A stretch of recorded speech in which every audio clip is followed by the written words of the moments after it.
Everybody, I had a lot of people ask me, what kind of routine I'm running or what kind of routine would be good for them.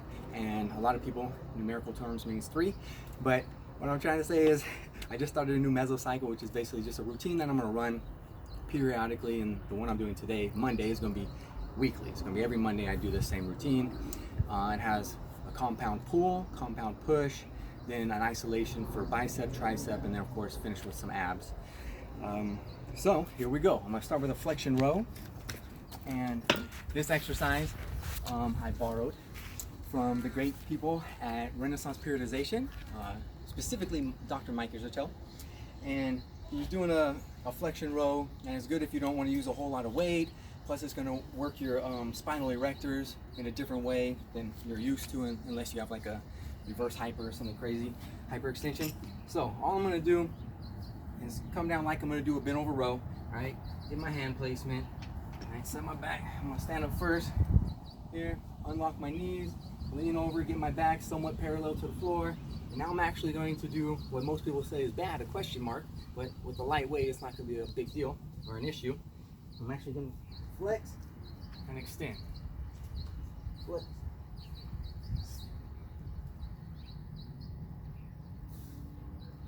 One more. Alright, so that's the one I'm going to start with. It's also just something different than I'm used to, so kind of switch it up a little bit.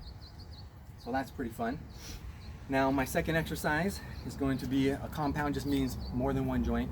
Usually means 2 or more joints. So we're moving it simultaneously. So in this case, my shoulder and my elbow, right? So my second one is going to be an incline bench press right here. And I usually wear wrist wraps once I get past a certain weight, just to kind of protect my wrists. If you play soccer, as I did, or any other sport where you might fall down, right? You fall down, you put your hand there, and all of a sudden your wrist starts bothering you. Wear some wrist wraps, kind of helps you out. Or if it's just super heavy and you don't want your wrist to bend way back, okay? So here, right, I'm gonna grab my weights, find my foot placement. I usually put them on the edge of my knee, especially when they get heavy. I need a little help putting them up. And as I lean back, I'll lift my knees, bring the weight with me. Okay, I'm gonna set my back, so my chest is out, shoulder blades are back and down. My wrist is over my elbow. I'm gonna breathe in and then breathe out about halfway as I'm coming up.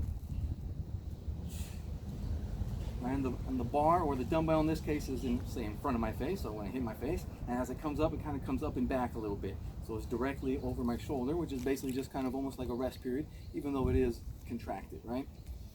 You gotta hold those musculature still.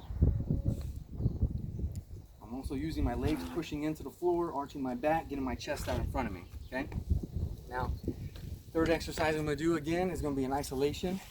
So now I did a pulling exercise first, then I did a push. So, my back is a little bit, rested from getting the fatigue over here by doing a bench press, even though, yes, you're still using your back, you're still using your biceps, mainly as stabilizers, isometric contraction, especially for your back part.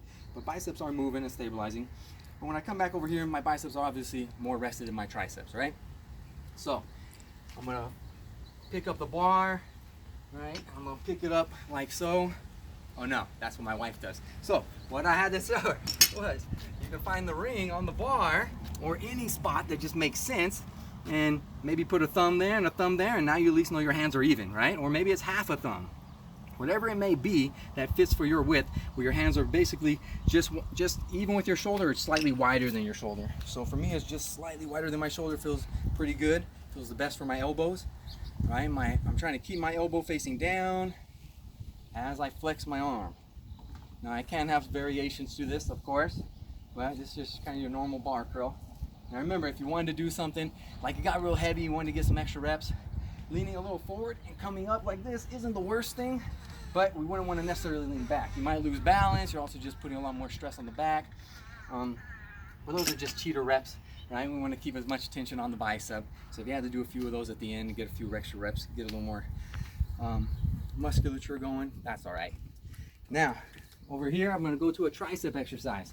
So you can obviously do it on the bench right there, or you can just do it on the floor. I have a little pad here, and I'm going to lay down for dumbbell skull crushers. All right, so with this dumbbell, it has a taper here, so the middle is thicker than the ends. So I actually like to grab it on one end, and that's going to be the end, my thumb side, so I can get more flexion at my elbow before I have to go up. All right, if I hold this side, I'm going to touch earlier. Okay, it's just a little thing I like to do. Plus, it kind of the bigger part in the middle kind of keeps my hand from sliding as well. All right, so I grab these, and I'll get my arms up.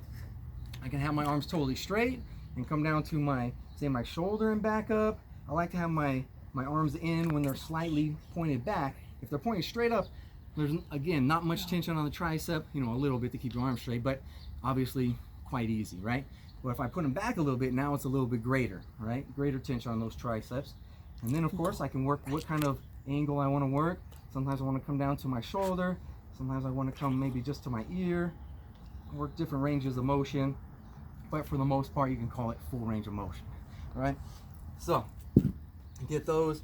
Biceps, triceps, usually gonna have a little bit less rest period. You can work them a little bit harder, get a little bit more metabolites going and get some burn. So last one we're gonna do, right over here, had to make this for fun. And it's hanging leg raises. So have a few different abdominal exercises. We'll just do a couple right here.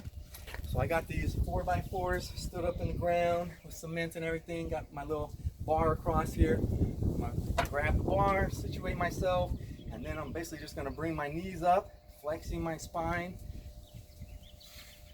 All right. Trying not to move a whole lot.